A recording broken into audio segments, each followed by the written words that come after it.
What's going on, everybody? I'm DC5 James. Today we're going to be talking about the Acura and Honda Integra. For many, it's a front-wheel drive icon, a car that literally defined Honda performance. It's left a legacy that enthusiasts still obsess over today, but what made the Integra so special? Today we're going to dig in, we're going to go over all the different generations, and we're going to break it down.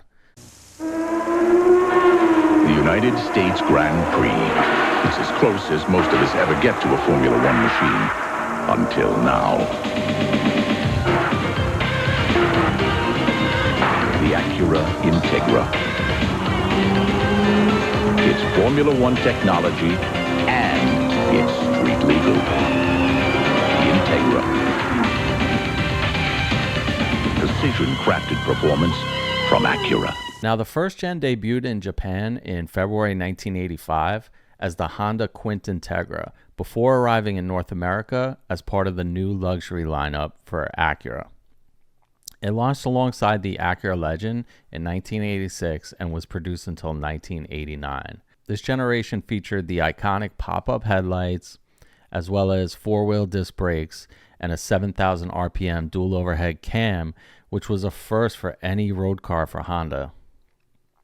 Now, the first engines featured a 1.6-liter inline-4, producing a whopping 113 horsepower and 99 pound-feet of torque, while later models of this generation were upgraded to 118 horsepower and 103 pound-feet of torque. North America only got the hatchbacks, while Japan got hatchbacks and sedans. From the Grand Prix racing circuit came its dual overhead camshaft design, 4 valves per cylinder, and a responsive double wishbone suspension. The 1993 Acura Integra. Starting at under $16,000, it lets you experience the thrill of Formula One engineering without paying the price. Now, the second generation got sleeker styling and more refinement. They ditched the pop-up headlights for the single bar style. In the US, they introduced the Integra GSR in 1992, packing the B17A1, the first VTEC engine in an Acura, making 160 horsepower and revving to 8,000 RPM. In Japan, got more trim levels. The XSI and the RSI trims came with the B16A, which also had VTEC. Plus, they had options like limited slip differentials, which most US cars did not receive. The JDM models were also lighter, giving them an edge in performance.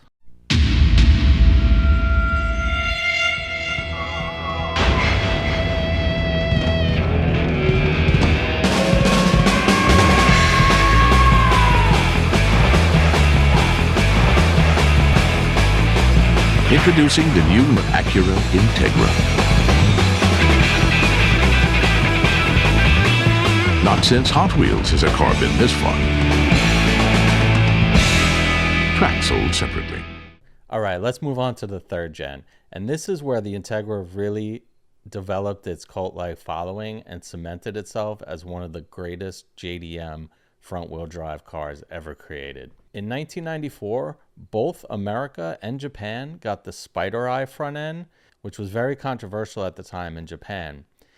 In 1995, Japan switched over to the cleaner JDM front end with the rectangular headlights, while the US kept the spider eyes throughout the generation. And of course, the Type R. The US Type R came with the B18 C5 engine, which was hand-built, 195 horsepower.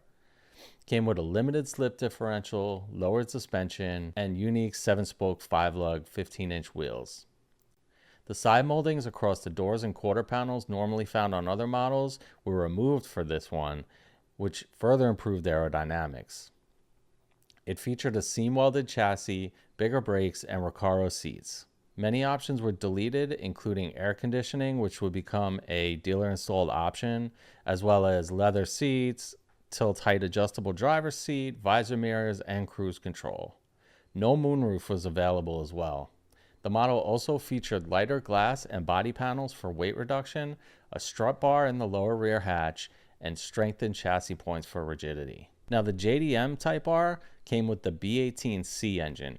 It was 200 horsepower, featured hand-polished and ported intake ports, high compression pistons, undercut valves, and revised intake and exhaust systems. It was equipped with a close ratio 5-speed manual transmission and a helical type limited slip differential. It also offered significant suspension upgrades. The result was a capable sports hatchback, which has become renowned as the greatest front-wheel drive car ever created. Now, the 4th gen, the Integra name vanished in North America. It was replaced by the Acura RSX, but in Japan, it was still proudly being called the Honda Integra.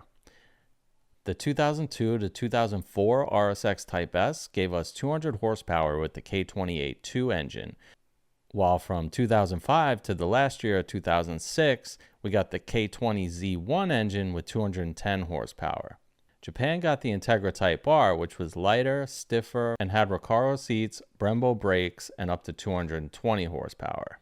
Now, if we fast forward a bit, Acura revived the Integra name in 2023, but it's basically a Civic with a hatchback body.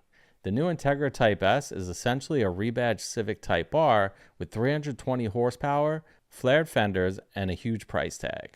Meanwhile, in Japan, there's no Honda Integra at this time. The badge is exclusive to Acura right now.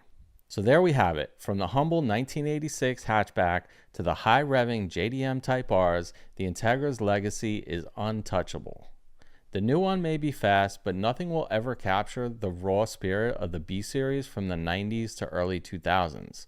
So tell me, are you team JDM front end, or do you prefer the Spider front end? Let me know in the comments, and don't forget to like, subscribe, hit the notification bell. I'm DC5 James, and I'll see you on the next video.